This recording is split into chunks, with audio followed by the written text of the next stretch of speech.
Let's get right into it because honestly, the stakes here could not be any higher. We're looking at a wildly tricky round of 16 matchup as Argentina gears up to face Egypt. The source material we're breaking down for today's explainer gives us this phenomenal, incredibly urgent pre-match tactical briefing, and let me tell you, it paints a picture of a squad pushed to its absolute limits. Coming off that totally chaotic match against Cape Verde, where just surviving took extra time, set pieces, and literal own goals, Argentina is staring down a massive test.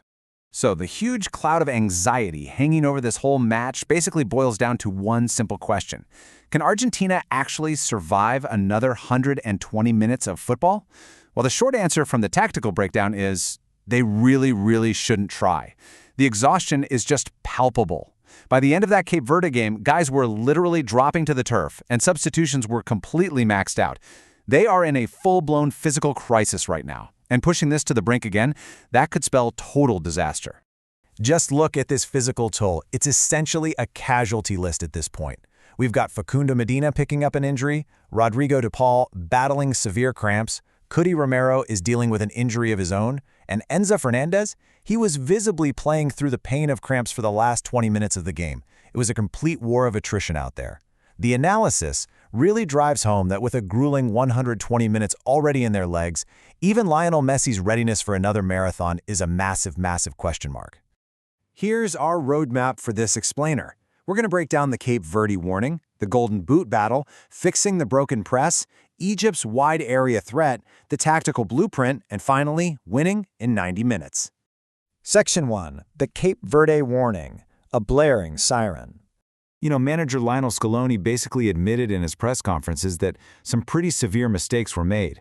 And the sheer contrast between how Argentina played and how they're supposed to play, it's night and day. Against Cape Verde, the fatal flaw was this really gung-ho mid-block press. Essentially, they were aggressively chasing players in the middle of the pitch man-to-man, which just left these massive gaps and totally disconnected lines everywhere else. Cape Verde simply spread wide and completely exposed all that empty space.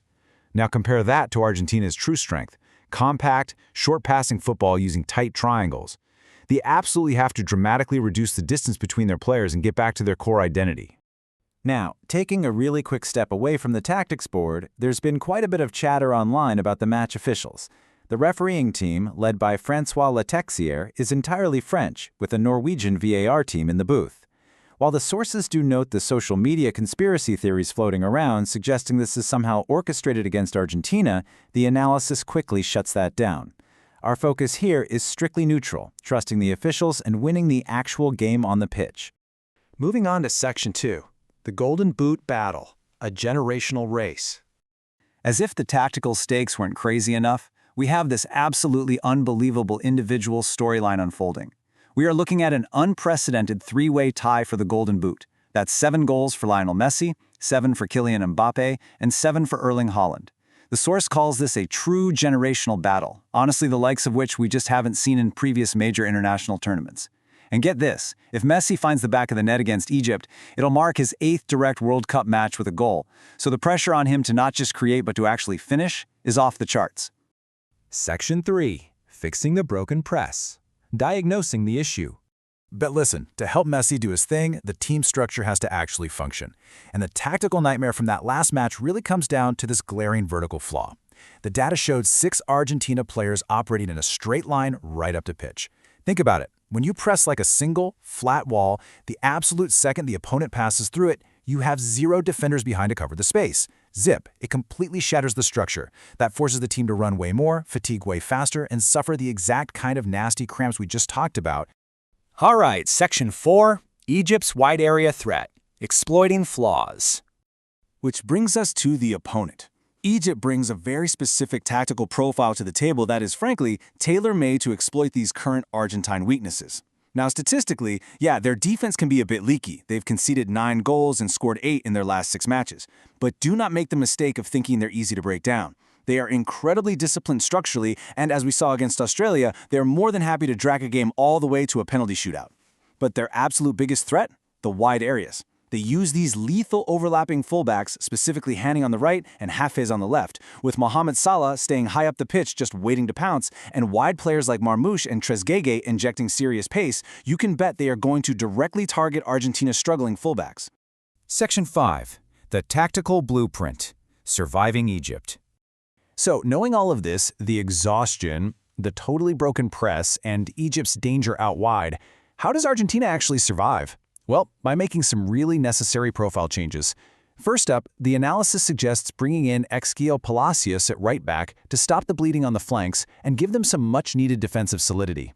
Second, Giovanni Lo Celso needs to slot into the midfield to inject fresh legs and attacking directness, stepping in for exhausted guys like Enzo Fernandez. And finally, deploying Nico Gonzalez on the left wing. Why? Because you absolutely have to force Egypt's incredibly dangerous right back, Honey, to stay pinned back defending, instead of letting him just bomb forward into Argentina's half all game long. Section 6. Winning in 90 minutes. A non-negotiable goal. Changing the lineup is really only half the battle here, though. The overarching strategy is heavily dictated by who's waiting for them next. Let's walk through this perfect match scenario step by step. Step 1. Abandon that gung-ho press. They need to drop deep, conserve their energy, and play a solid, compact defensive block. Step 2. When they win possession back, don't just pass around slowly. They've got to feed quick, vertical balls in behind Egypt's defense for runners like Lautaro Martinez to chase down. Step 3. In-game management is absolutely vital here. By the 60th minute, they need to inject fresh energy with subs like Barco or Julian Alvarez. And Step 4, honestly the most important one of all, win in 90 minutes. With a terrifyingly good Colombian team likely waiting in the quarterfinals, a classic South American clash is looming. Overexerting themselves here means walking into that matchup totally depleted. Taking all of these crazy tactical dynamics into account, the source arrives at a super fascinating prediction. Because of the sheer vulnerability of Argentina's current defense against Egypt's wide runners, the expectation is actually that Egypt will strike first and take an early lead. Kind of surprising, right? However, if Argentina can implement these exact tactical corrections we just talked about, their overall quality really should shine through, ultimately leading to a 3-1 victory. And that brings us to the ultimate question as we wrap up today's explainer. The flaws have been diagnosed, and the tactical blueprint is completely drawn up. But will Lionel Scaloni actually adapt and make these sweeping changes? Or is Egypt going to successfully exploit those wide areas and drag a totally exhausted Argentina right back into another 120-minute nightmare? It is going to be a fascinating watch for sure. Thanks for hanging out with me on the tactics board, and enjoy the match.